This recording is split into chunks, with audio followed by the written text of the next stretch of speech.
The big challenge to cities in the mobility sector is definitely that their population is growing. More people are coming to the cities and they have to travel around the city. Therefore, the mobility network has to adapt itself and has to accommodate these additional people.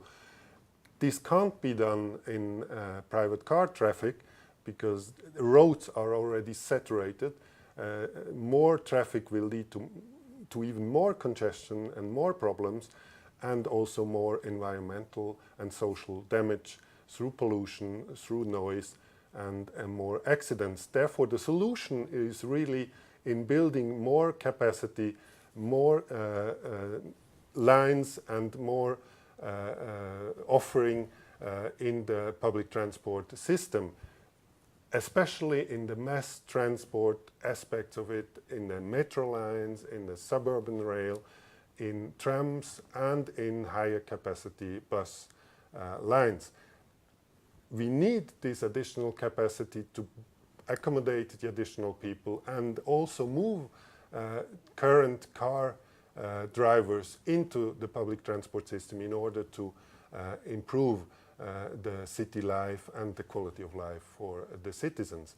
Now, after the investment in mass transit system, which really will create a backbone for the whole mobility system in the city, we can then add to that combined mobility solutions in walking, cycling, car sharing, other forms of transport which are much cheaper to realize and will offer the last mile solution for the citizens on top of public transport system. It is important to realize these as well, but they can't be the only solution. They can't be alone. They have to come on top of big infrastructure investments in public transport capacity, which is really the main solution to the challenge of the city in their mobility.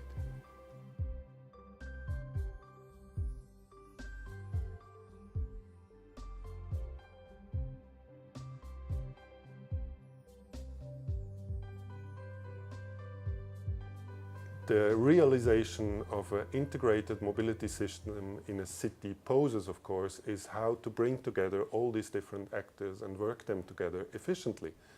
And this is a very complex problem because there is a lot of actors coming into the field of mobility, the traditional operators of different modes of transport, the planning side, of course, from the city, and the new operators from the combined mobility solutions, bike sharing, car sharing, and other associations as well that are important to be integrated.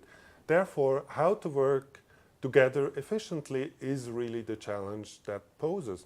And I am convinced that even the best city planning department can't do everything by itself, but has to delegate some competence and some even freedom of management to the different players and treat them as partners and work together with them as partners. Of course, there needs to be some formal arrangement in the form of a contract, of a service contract that regulates the main aspects, financing aspects and performance aspects that then can be followed on and measured concerning if these different actors make a good job or not. And an important part in that I'm convinced is that these contracts, these objectives, these arrangements have to be made public. They have to be fully transparent to the citizens and to the users, to the passengers of public transport in order for them to follow up what your goals are and if the different actors make a correct job in realizing these. And if this is not the case, there have to be consequences, financial consequences in the form of incentives and penalties. And even if everything goes wrong and no corrective action is efficient, they have to be changed. And I think it is important, even for us as operators, public transport operators, to know that we can be replaced if we don't do a good job, but we have to have a certain freedom in achieving our goals, and we have to know, of course, our goals for several years ahead in order to be prepared and to plan ahead and be able to realize them well.